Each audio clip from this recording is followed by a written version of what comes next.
Selamat datang ke Adobe DIY.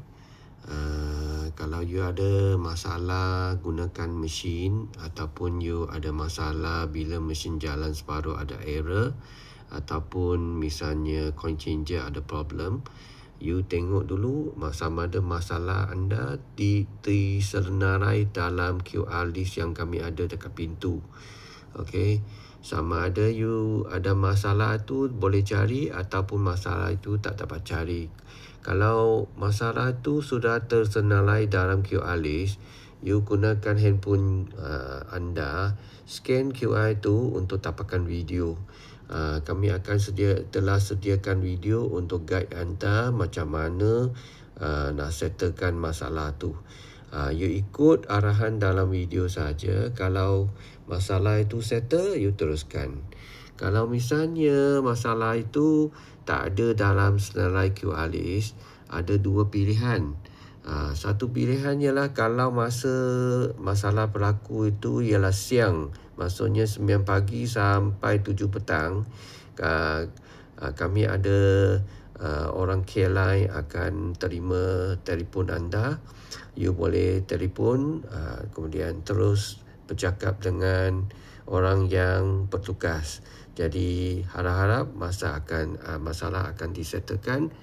Kalau misalnya waktu malam, masa care line kami tak ada orang yang jaga, jadi you kena message ataupun WhatsApp.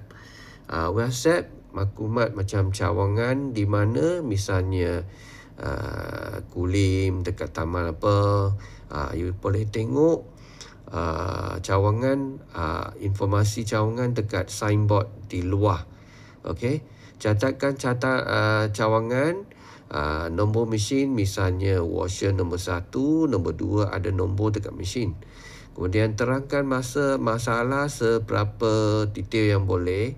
Kalau ada gambar, tangkap gambar. Kalau ada video, tangkap video.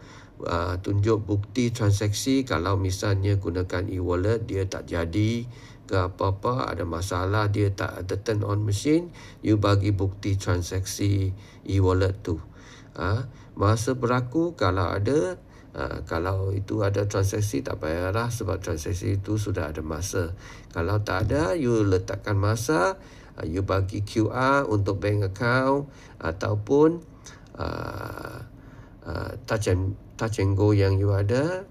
Kami akan siasat. You tunggu siasatan kami lebih kurang dalam 24 jam. Kalau cepat 12 jam pun dapatlah. Okey.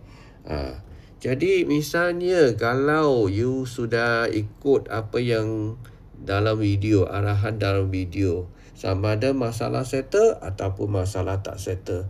Masalah tak settle, you tengok masa lah. Sama dengan tadi, kalau masa dia antara 9 dengan 7 malam, waktu siang, you boleh call nombor care line ataupun aduan rosak lah. Harap-harap orang yang bertugas akan bantu anda menyelesaikan masalah. Kalau waktu malam, sama juga macam tadi, you message apa masalah anda. Tunggu siasatan kami akan reply dalam masa 24 jam. Itu saja. Terima kasih.